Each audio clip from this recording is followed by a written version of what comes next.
Hello, and thank you for joining us for episode 8 of In Our Midst, People and Organizations Making Positive Change in Our Community and in the World. My name is Phil Rosner, and I am the producer and host of this series.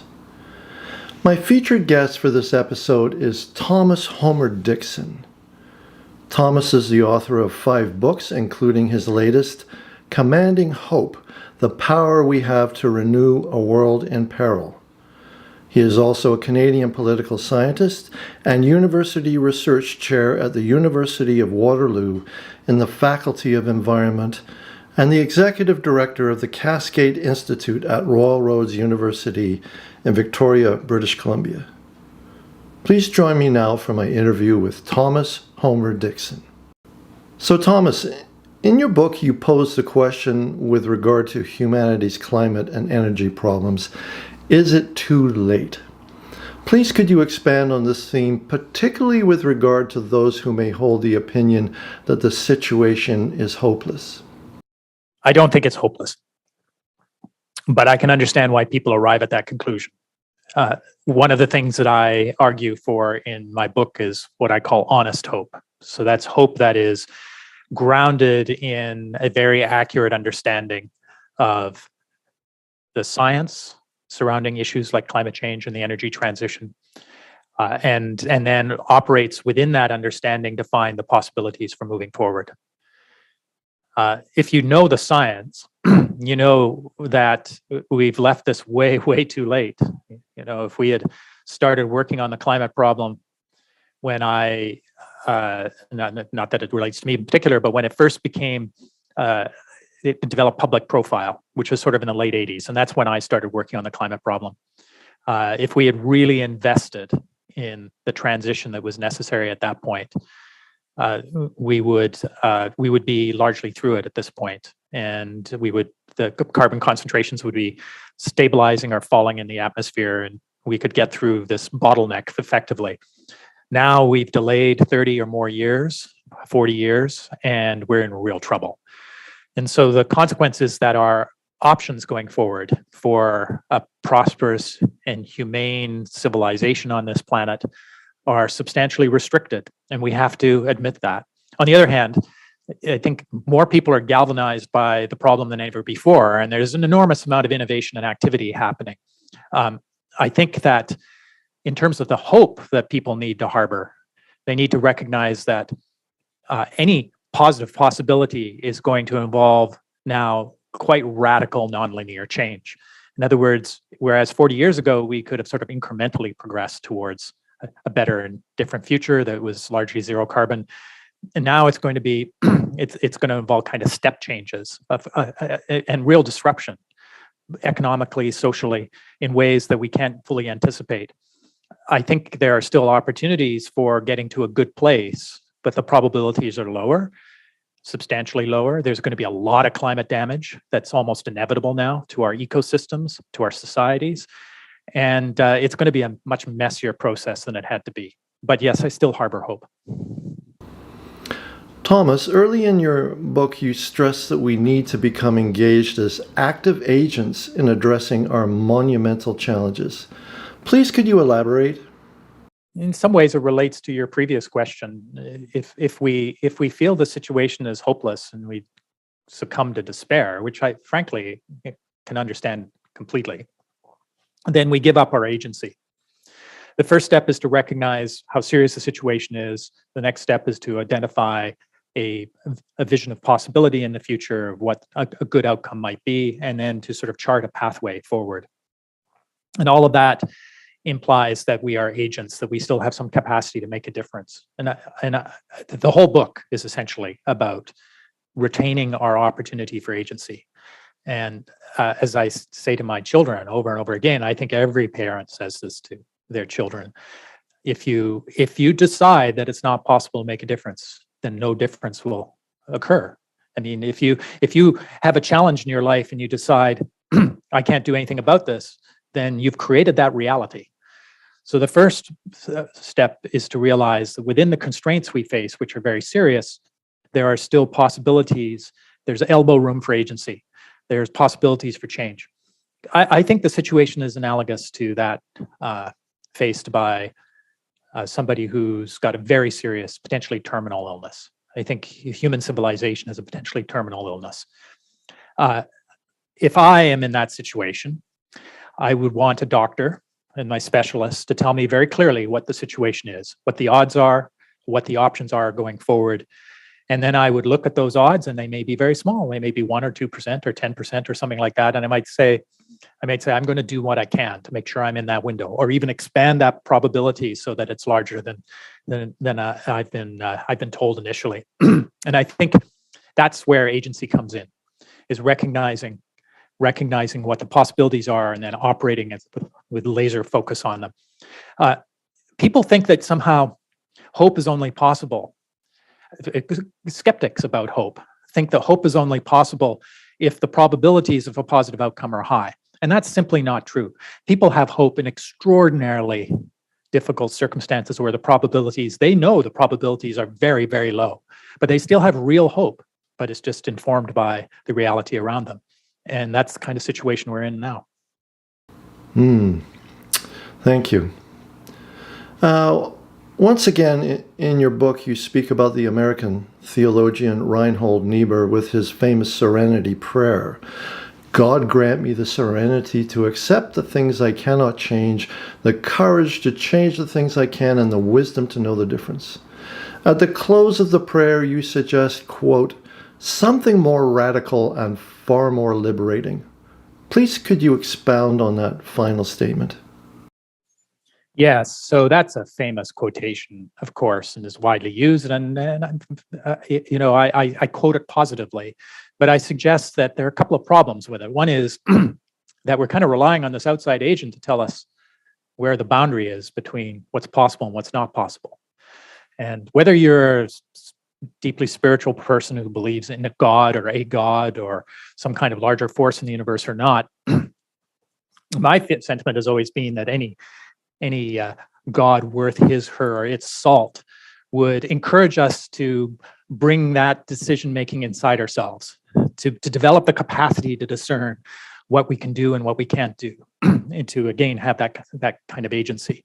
So, and I think that is possible. We can develop the ability to see the differences between what's possible and what's not possible, rather than being granted that ability, sort of going to God cap in hand for it, in a sense. The other thing that I point out at that point in the book is that wisdom isn't enough. Wisdom is this, I regard wisdom as a kind of accumulated capacity for pattern recognition. There's a reason that older people are wiser than younger people, because they've been through a lot, and they have this sense for the subtleties of life and the patterns of life, and what one pattern can lead to if it's followed versus another pattern. And that's all incredibly valuable knowledge. But there's another aspect which I think children and younger people have more of, and I talk about that in the book, and that's imagination.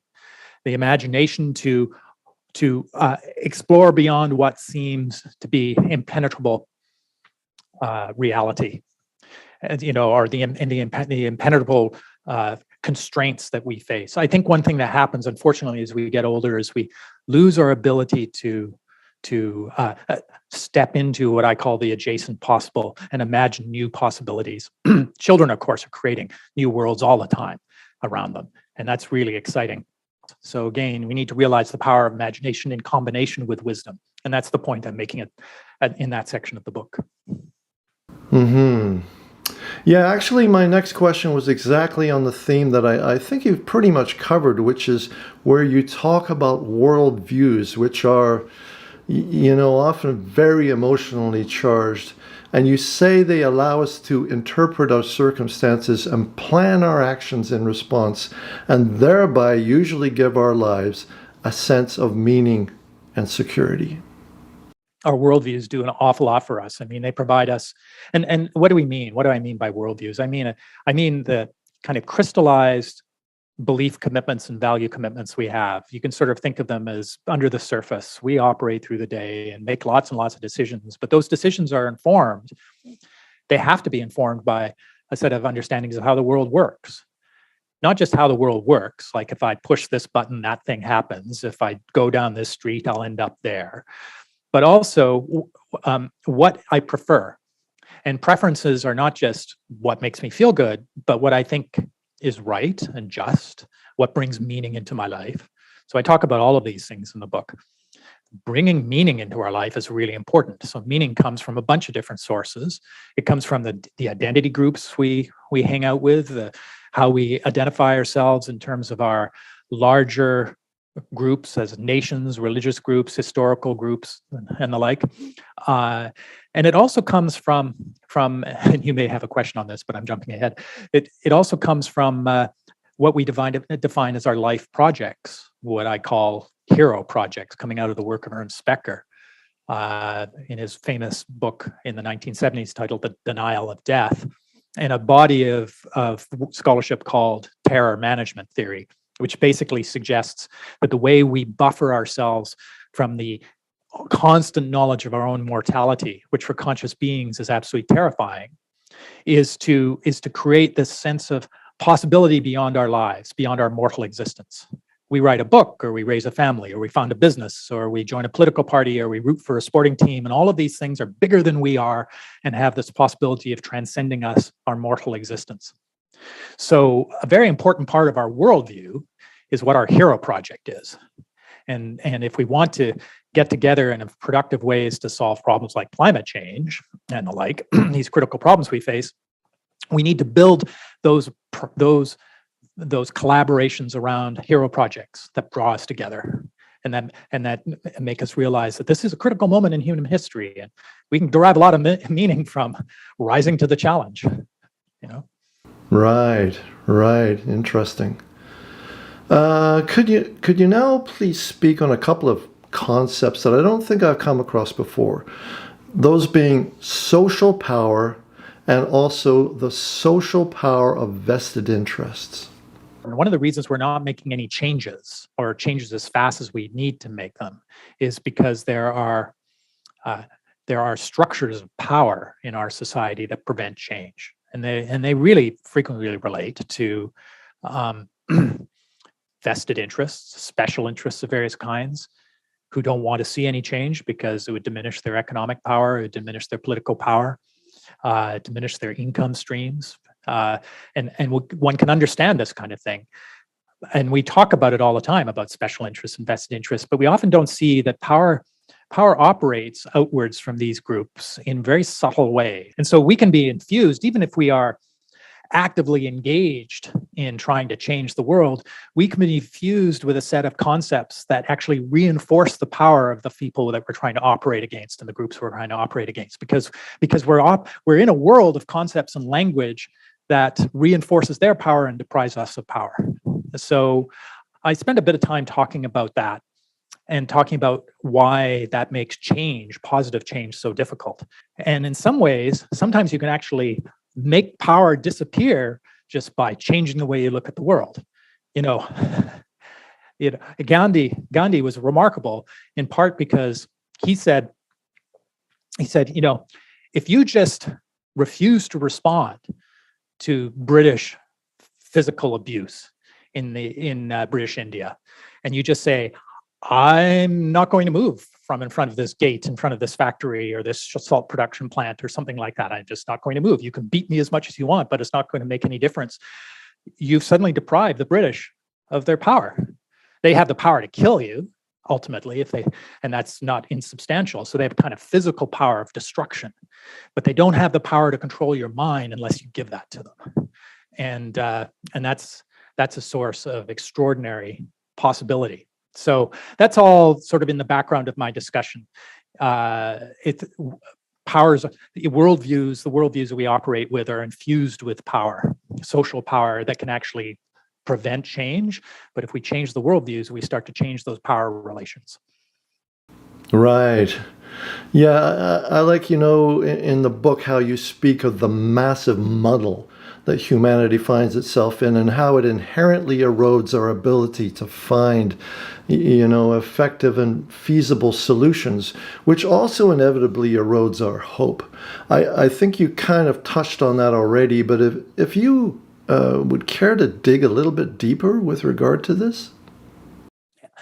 So I make a number of sort of argument moves in the book, and a number of which I think are really important. In fact, I regard this book as by far my most important book. And one of the moves is the kind of articulation of this idea of the feasible versus effective dilemma. And this is the idea that you see sometimes reflected in commentary when it comes to things like climate change, but it's a broad problem across all of our problem domains. That what would be enough to get us to say 2 degrees, to cap warming on the planet at 2 degrees Celsius? The kinds of technological, institutional changes, carbon taxes, and other things that we'd have to implement that would actually guarantee that we get there. Those policies are not feasible. They're not politically feasible, economically, socially feasible. They get blocked by these vested interests we were talking about. And what's feasible isn't going to be enough. The things that we can actually do don't get us to where we need to be. They don't keep us at 2 degrees, let alone 1.5 degrees. And it's this enough versus feasible dilemma that we're really caught on the horns of it as a species. And so now there are various ways we can try to expand the potential overlap of the set of solutions that would be both enough and feasible, that be enough to get us to 2 degrees and that we can actually do.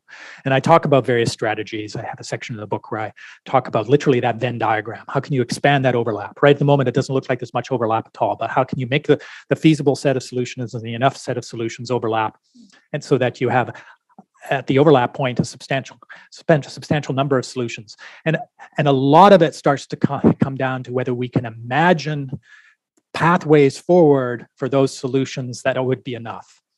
They may be technological, institutional. How do we get there? How do we make them feasible? And then again, I make a big bet on worldview change. But it's going to be a politically and socially messy process, as I said at the beginning of this interview. At the end of the book, I'm basically saying we're going into a period of radical, revolutionary change that it could quite likely be broadly violent, that there's going to be a struggle between 2 deeply antithetical worldviews of solidarity and division, what I call for division, Mad Max, solidarity, renew the future. And the outcome is by no means certain, but there is a possibility of moving to a place where that overlap between the feasible and enough is substantial, and that we can pull something humane out of the future. And this would involve, radical ramp up of zero carbon energy production. But it's not just that. It's got to be, people have to want it more than they do now. They have to actually say, for my kids' benefit, we have to make the sacrifices now for their well-being 20, 30, 40 years from now, because now I can see how bad it's going to be for them. There are a lot more people there. That's a worldview change. There's a lot more people there than there were even 5 years ago. But this is not going to be an easy process.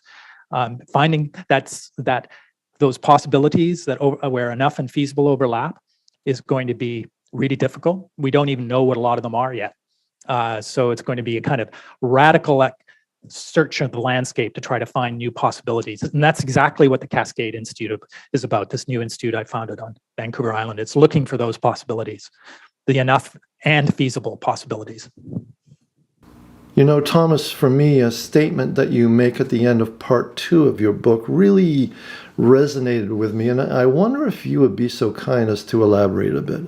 I know you've also already spoken on this to a degree, and that was where you say, if we're going to pull together, we need the principles and goals that combine to form an inspiring and coherent vision of the future that people everywhere can take to heart, affirm in conversation with each other, and rally around, and then work with excitement together to reach. It sounds like a really great vision. Could you please speak a bit more on that? Interesting. I think the first who's ever highlighted that segment, and is a very important part of the book. It's it's a turning point. There are several pivot points in the book, and that's one of them. And then it's at that point I say, okay, what's this new vision going to look like? You can't have hope to produce a better world as opposed to hope that, which is very passive. I hope that the world will be better. I sit back. Maybe it will happen, maybe it won't. Instead, I argue for a very active intentional hope, which is a hope to make the world better. And you can't have that unless you know where you're going, unless you have a vision. And so the last part of the book is really about figuring out how we can get that vision. And I don't have the whole story, but in the last chapter, chapter 20, again, I talk about this contest between the Mad Max possibility and the Renew the Future possibility. And I try to unpack what a Renew the Future worldview would look like, what it is that would be something that would excite us in the future. And I think it's got a number of important components. And one thing that's important to this is that I talk about the different temperaments, personality temperaments that people have that we need to appeal to if we really want to build a broad consensus around this possibility for the future. I talk about people who are very concerned about their security. They're very prudential. They're prudential in their temperamental response to the world. I talk about people who have this tremendous sense of agency and are exuberant. I call them, they have an exuberant temperament. And then I talk about people who are deeply concerned about the well-being of others around them, and they're empathetic. And the prudentials, the exuberances, the exuberant temperaments, and the empathetic temperaments. I mean, there's three broad clusters of personality type of temperament. It's got some grounding in the empirical literature. I find it helps sort things out a lot for me. And any worldview, any vision of the future that we have has to appeal to all three of these possibilities.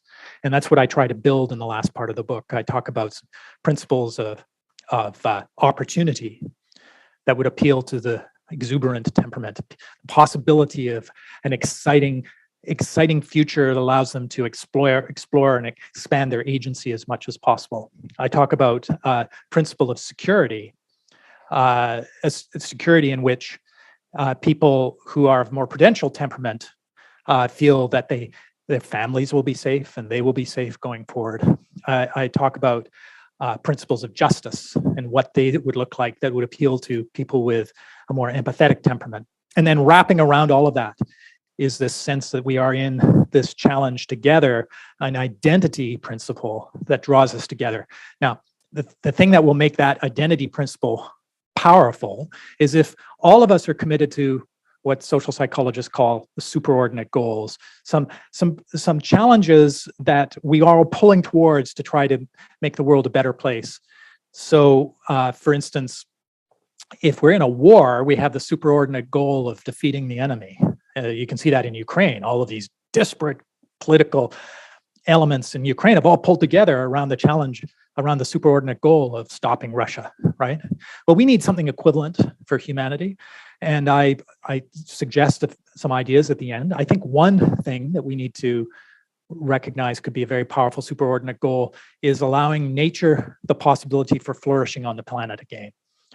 Instead of just assuming, well, we're going to lose the coral reefs, we're going to lose the permafrost, we're going to lose the forests, they're all going to burn, it's all going to be a disaster, and it's just a constant process of retreat and triage, and maybe we'll be left with 10% of the biodiversity on this planet that we had, and the beauty of nature will be gone. Instead, we characterize as our superordinate goal the project of stopping that process and allowing nature to flourish again in maybe new ways on the planet, perhaps with scientific support. For my final question, Thomas, I would love to hear your take on the challenges that many of us who live in the greater Victoria area, and indeed many other parts of the world, are presently dealing with. That being homelessness, along with the insane real estate and rental markets. Are we moving to a wholly elitist society where the poverty line will expand out to those who used to be considered the middle class? I mean, it's a genuine risk, right? I'm deeply worried about this. I grew up in Victoria and moved back now. Much of the city that I knew in the 1960s still exists, but it's also radically changed, and I would say in most respects not changed for the better. One of the things that the Cascade Institute is espousing as a possibility is we can take Vancouver Island as a whole as kind of a microcosm of many of these crises around the world. We've got homelessness, we've got a medical care system collapse, we've got deep ideological polarization, especially between the southern part of the island and the mid and northern parts of the island. Very serious climate impacts, resource communities in terrible trouble. major in-migration that's causing disruption, housing that is insanely expensive and getting worse. I mean, we got it all in some ways here, and so one of the things the Cascade Institute is proposing is that we treat this as kind of a test bed, and for some of the projects and ideas that the Cascade Institute identifies, actually seeing how they can affect change on Vancouver Island. But to your question directly, yes, I think that's a genuine possibility, that we are seeing a very, very rapid widening of economic gaps, an exclusion of significant segments of the population from the possibility of owning a home, of having physical security. The homeless population is, of course, the most visible component, but there's an enormous chunk of the population that is housing insecure, that is economically insecure, that is one paycheck or less, maybe just a couple of $100 away from serious financial crisis, and they can't get adequate medical care because there are no GPs, because the GPs are unable to afford their own homes here, so they don't come here. And there's, it's actually a really classic systems problem. I mean, one of the things that happened here is we had a pandemic. And as everybody knows, and the government did something that most people supported. They pumped enormous quantities of money into the system, monetary expansion and fiscal liquidity, which was great. It kept businesses from going bankrupt and allowed people to pay their rents and stuff like that. But anybody who knows economics knows that if you expand the money supply really fast, and especially if you have supply side problems on in terms of production, you're going to get massive inflation. And now inflation has come along, and a lot of that liquidity has been pumped into equity, it's been pumped into stock market prices, and especially property prices, and so that's widening the economic inequality. And the people on the losing side of that gap are terrified by inflation. And who do they vote for? They vote for the populist right? And that's a threat to our democracy. So there's a whole sequence of things, from the pandemic through monetary expansion, through inflation, through to decline of democratic institutions, that we're right in the middle of in a place like Victoria. And we see it with the trucker convoys occupying the area around the legislature, who don't believe democracy works anymore, right? They want to get rid of it. They think the leaders are all making a mess of things. The leaders are clearly out of their depth. I mean, on the healthcare thing, it's just, on the other hand, I'm not sure if any one of us were in those positions, we'd do any better job, because these problems are so complex and intertwined systemically now. So yeah, that's a real problem. And I guess I would say, and I hate to say this, it's not going to get better before it breaks. There's going to be some breakage in the system. It's a concept that I introduced in my previous book, 2006, The Upside of Down. This is a catagenesis process. There's going to be there are crises hitting, and it's in the crises that we'll have the opportunity to create new possibilities that justify our hope. But it's as I said at the beginning, this is going to be messy, folks. There's no way out of it now. Well, Thomas, thank you so much. This has been a very interesting and informative interview. See ya.